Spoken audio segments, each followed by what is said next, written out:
During my childhood, my family was like a drop of water in the vast river, never remaining in one location for long. We settled in Rhode Island when I was 8, and there was we remained until I went to college in Colorado Springs. Most of my memories are rooted in Rhode Island, but there are fragments of the attic of my brain which belongs to various homes we had lived in when I was much younger. Most of these memories are unclear and pointless, chasing after another boy in the backyard of the house in North Carolina, trying to build a raft and float to the creek behind the apartments we rented in Pennsylvania, and so on. But there is one set of memory in which remains as clear as a glass, as though they were just made yesterday. I often wonder where these memories are simply lucid dreams produced by the long sickness that I experienced that spring. But in my heart, I know they are real. We were living in a house just outside the bustling metropolis in New Vineyard, Maine. Population 643. It was a large structure, especially for a family of 3.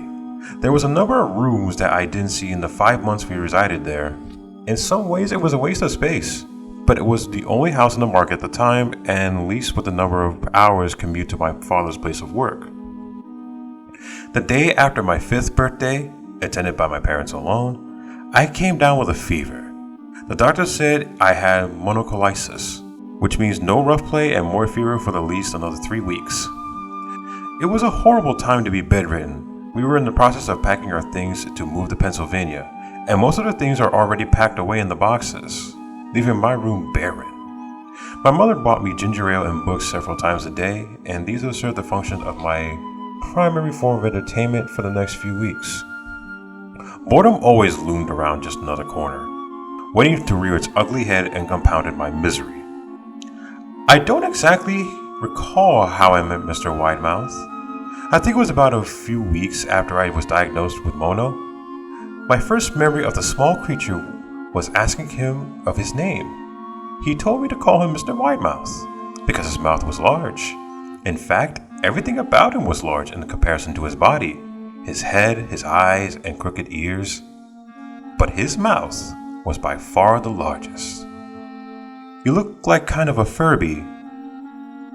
Mr. Widemouth dropped and gave me a puzzled look. Furby? What's a Furby? You know, the toy. The little robot with the big ears. You can pet and feed them, almost like a real pet. Oh. Mr. Widemouth resumed his activities. You don't need one of those. They aren't like the same as having a real friend. I remember Mr. Widemouth disappearing every time my mother stopped by to check on me. I lay under your bed, he later explained. I don't want your parents to see me because I'm afraid they won't let us play anymore. We didn't do too much during the first few days. Mr. Widemouth just looked at my books, fascinated by the stories and pictures they contained. The 3rd and 4th morning after I met him, he greeted me with the largest smile on his face. I have a new game we can play, he said. We have to wait until after your mother comes to check on you, because she can't see us play it. It's a secret game. After my mother delivered more books and soda at the usual time, Mr. Widemouth slipped out from under my bed and tugged my hand.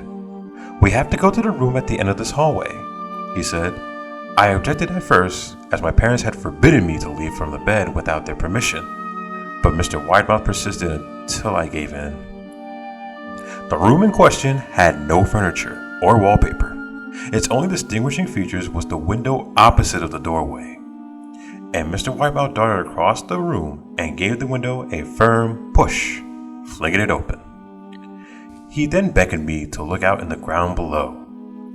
We were on the 2nd story of the house, but it was on a hill, and from this angle the drop was further into 2 stories due to the incline. I like to play pretend up here, Mr. Widemouth explained. I pretend that there is a big soft trampoline below this window, and I jump. If you pretend hard enough, you bounce back up like a feather. I want you to try. I was a 5-year-old with a fever, so only a hint of skepticism darted through my thoughts as I looked down and considered the possibility. It's a long drop, I said. But that's all the part of the fun. It wouldn't be fun if it was only a short trampoline. If it were that way, you may as well be jumping off a real trampoline. I toyed with the idea, pictured myself falling through the thin air only to bounce back at the window on something unseen by human eyes. But the realist in me prevailed.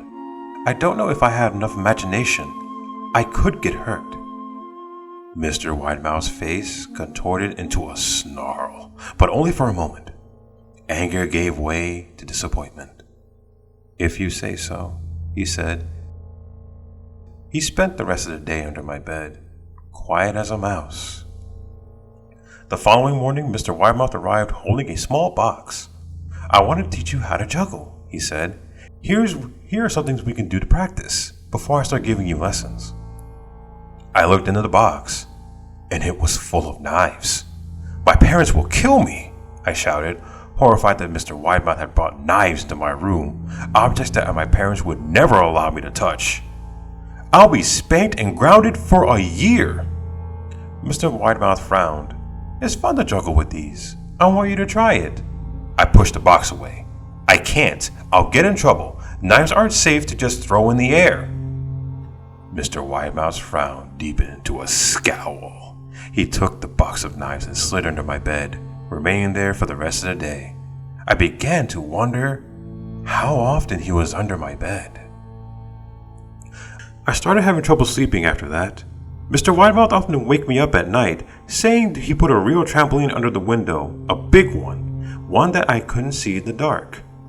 I always declined and tried to go back to sleep, but Mr. Widemouth persisted.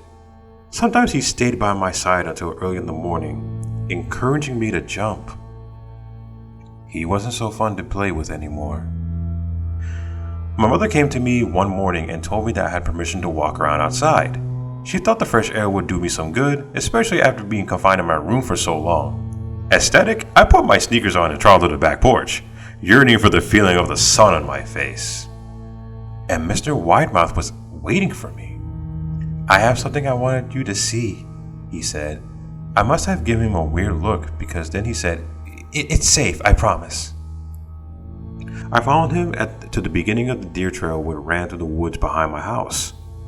"This is an important path," he explained. "I've had a lot of friends about your age. When they were ready, I took them down this path to a special place. You aren't ready yet, but one day, I hope to take you there." I returned to my house, wondering what kind of place lay beyond that trail. 2 weeks after I met Mr. Widemouth, the last load of our things had been packed into the moving truck.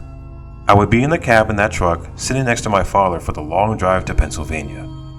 I considered telling Mr. Widemouth that I would be leaving, but even at 5 years old, I was beginning to suspect that perhaps this creature's intentions were not to my benefit, despite what I have said otherwise. For this reason, I decided to keep my departure a secret. My father and I were in a truck at 4 a.m. He was hoping to be in Pennsylvania by lunchtime tomorrow with the help of his endless supply of coffee and a 6-pack of energy drinks. He seemed more like a man who was about to run a marathon rather than one who was about to spend 2 days sitting still. "Early enough for you?" my father asked with a hint of sympathy. I nodded and placed my head against the window, hoping to fall asleep before the sun came up. I felt my father's hand on my shoulder. "This is the last move, son. I promise. I know it's hard for you, as sick as you've been. Once Daddy gets promoted, we can settle down and you can make friends." I opened my eyes as we backed up away the driveway. I backed out of the driveway. I saw Mr. Widemouth's silhouette in my bedroom window. He stood motionless until the truck was about to turn into the main road. He had a pitiful little wave goodbye, steak knife in hand. I didn't wave back. Years later, I returned to New Vineyard. The pieces of land that our house stood upon was empty except for the foundation, as the house burned down a few years after my family left. Out of curiosity, I followed the deer trail that Mr. Widemouth had shown me. Part of me expected him to jump out from behind a tree and scare the living bejesus out of me, but I felt that Mr. Widemouth was gone, somehow tied to the house that no longer existed. The trail ended at the New Vineyard Memorial Cemetery, and I noticed that many of the tombstones belonged to children.